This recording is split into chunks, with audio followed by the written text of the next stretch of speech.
You signed up for a service called AgentRouter and got $175 in credits sitting in an account. Great, but credits for what, exactly? And what do you actually have to change on your machine to spend them? That is exactly what this is about. AgentRouter is what is called an AI gateway. One API key, one account, sitting in front of a confirmed set of models. Claude Opus 4-6 through 4-8, GPT 5.5 and 5.6, and GLM 5.2, and routing your request to whichever one you ask for. Instead of paying OpenAI directly and Anthropic directly, and juggling separate keys and separate bills, you point everything at one place, and your credit balance covers all of it. One thing worth knowing, these credits are not cash. They are not withdrawable. They only spend against API calls through the gateway. Getting a key takes about a minute.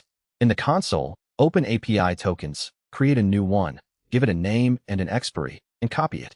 That one string is what replaces every other key you'd normally need. When you create the token, there is a setting worth knowing about: access restrictions. Leave it blank, and the key can call every model on your plan. Simplest, but the widest blast radius if it leaks. Or restrict it to exactly the models you will actually use. A leaked scoped key is a much smaller problem than a leaked all-access one. And this same screen is where you can actually see what is real right now. In your own account, Claude Opus 4-8, Claude Opus 5, and GPT 5.6, Sol, straight from an actual tokens restriction list, not a marketing page. Here's the actual thing to understand. Normally, a tool like Claude Code talks straight to Anthropic servers, authenticated with your Anthropic key. To spend AgentRouter credits instead, you're not reconfiguring the tool, you're swapping two settings. The base URL, from Anthropic's address to AgentRouter's, and the token, from your Anthropic key to your AgentRouter key. Same tool, same interface, different destination, and different bill. There are 3 ways to actually make that swap, and they differ in how much of your setup they touch, from changing nothing permanent, to a file scope to one folder, to skipping Claude Code completely. First option, and the safest one to try, prefix a single command with the new settings, instead of changing anything permanent. Run this once, and only that one session uses AgentRouter. Close it, and your normal setup, your normal billing, is exactly like it was before. Nothing in any config file ever changes. Second option, scope it to one project instead of your whole machine. Claude Code checks for a settings file inside the current folder before it falls back to your global one. Put the AgentRouter settings in a throwaway test project's local file, and only sessions started inside that folder ever touch it. Your main project, your global config, stays untouched. Third option, and the most isolated one, skip Claude Code entirely. AgentRouter's endpoint is OpenAI compatible, so a plain Python script pointed at it can burn down the credits and let you poke at the models directly, with literally zero connection to your coding agent at all.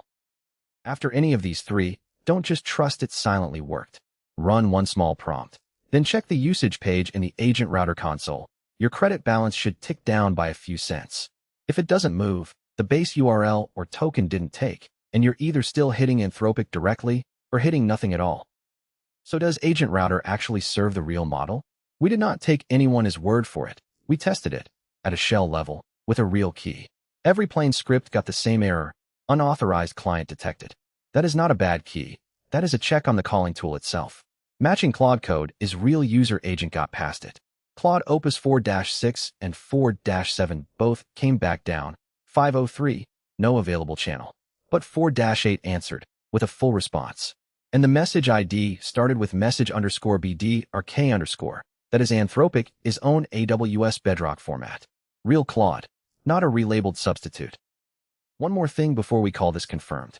A 200 response is not the whole story by itself, so we check the account, his own usage log. And there it is, the exact test call, model Claude Opus 4-8, 16 seconds, 10 prompt tokens, for completion tokens, 0.09 of a cent spent. Not a claim anyone can make in a blog post. A metered, build line item, sitting in the account that made the call. So which one? The one-off command is 0 setup and 0 risk, but you retype it every time. The project scope file takes a little more setup, but it sticks around for that one folder, so you don't retype anything. The standalone script has nothing to do with Claude Code at all, total isolation, but you're back to writing plain API calls instead of using the agent. One honest thing before you route anything real through this. A gateway like AgentRouter sits between you and the model, your prompts. And if you are using it with Claude Code, your actual code, pass through their infrastructure, not just Anthropic is. There is a technical catch too. Claude Code disables MCP tool search by default the moment it sees a non-Anthropic base URL. So some tools can quietly stop working unless you also set enable tool search to true. And if you ever paste a key anywhere to test it, a chat, a script, a screen share, treat it as burned the moment it leaves your terminal. Rotate it in the console. Costs nothing. Takes 10 seconds. That's the actual mechanics of spending AgentRouter credits. What it is, the one setting swap underneath all three options, and which one fits what you're doing. Not financial advice, not an endorsement. Treat every detail here as accurate as of today. If you want more of this, real setups, no hype, subscribe, and I'll see you in the next one.